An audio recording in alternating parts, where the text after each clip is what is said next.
Hey guys, and thanks for joining me again. Well, this week I thought I'd talk about my Fractal Audio AX8. I've already done a video on the unit, but 3 months later I thought I'd share a few more thoughts and learnings on it. And I've been using it pretty extensively on this channel, so I thought that might be of interest to you. I also want to talk about the Austin Buddy 700 Naked Amp Pack, which is something that I purchased for my AX8 this week. And I thought I'd give you a little overview of that.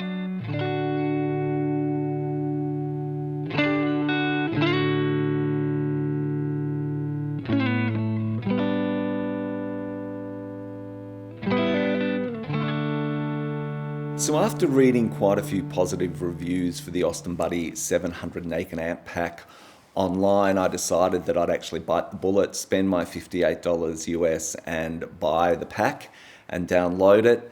Now, this pack actually is a little different to some of the presets that are in the normal Fractal Audio AX8 because it's basically just the amp. So if, for instance, you've got an AC30, then there's no reverb, no nothing, no effects. It's just amp and cabinet. If it was a Fender Twin, then you get some reverb and some vibrato on it. So very much like the amps itself, and it really gives you a good opportunity to just plug your guitar in and actually get that feel of what an amp is rather than having it colored with many effects. So I guess for myself, being fairly idiosyncratic, I have a few ways that I like to kind of test these amp simulators. And the first things that I go looking for are a nice Vox AC30 and both a clean sound and an overdriven sound.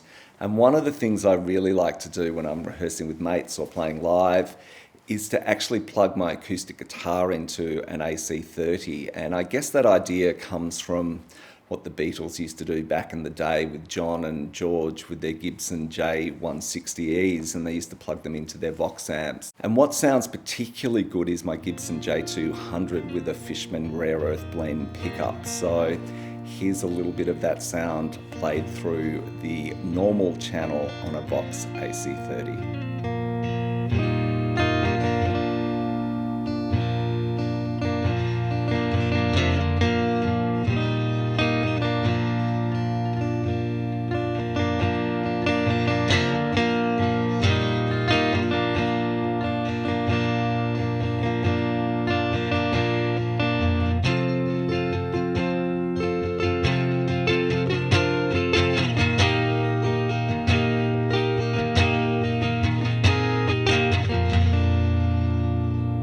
So there are quite a few really nice Vox AC30 presets in the Austin Buddy pack, and they range from all sorts of different models and varying degrees of overdrive. Each preset has 2 scenes, so there's 2 different variations on that amp. So I thought I'd pull out my Epiphone Casino, a bit of a classic combination, an AC30 and an Epiphone Casino, and actually look for a bit more of a naturally overdriven sound with some natural compression.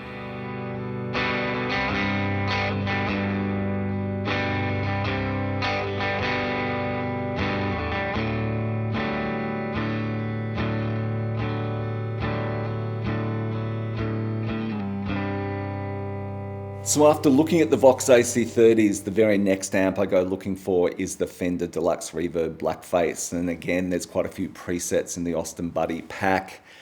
And being a rhythm guitarist and loving Telecasters, there's a real sound that I love, and that's with the bridge pickup and that really ballsy rhythm sound with the amp overdriven a little bit. And it's such a fantastic rhythm guitar sound because it doesn't murk up any mixes. It's a really tight in the pocket sound.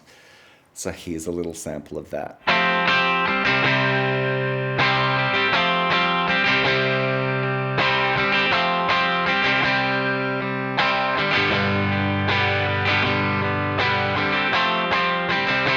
So while I was looking at the deluxe reverbs and I had my Telecaster with me, I thought I'd look for a cleaner sound with the deluxe reverb and then put the Telecaster into the neck position. And I think that's a really good test to actually hear a clean sound, but try and really see whether it's actually simulating that beautiful valve warmth that you get from a clean deluxe reverb. And of course the tele in the neck position still should have some sparkle, it shouldn't get too dull. So here's a little sound bite from that.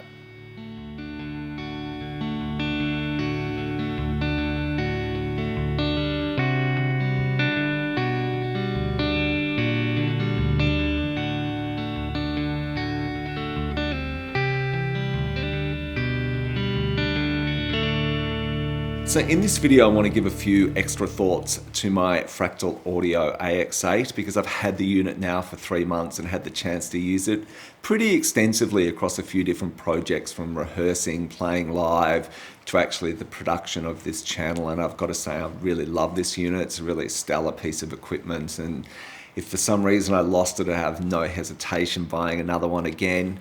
My biggest learning actually came recently with this unit, and actually it's in the production of this channel. And what I actually do with it is take the balanced outs and put it straight into the camera, and then I actually monitor my playing through a little PA system, an HK Elements line array PA, which has a subwoofer with it. And actually what I've found is actually a disconnect between what I'm actually monitoring back and what was going into the camera. So if you're looking at buying one of these units, you really need to give a lot of thought to how you're going to monitor what you're listening to. And actually my biggest gripe probably with this unit is the lack of a headphone out. And this week I bit the bullet and I bought a headphone amplifier.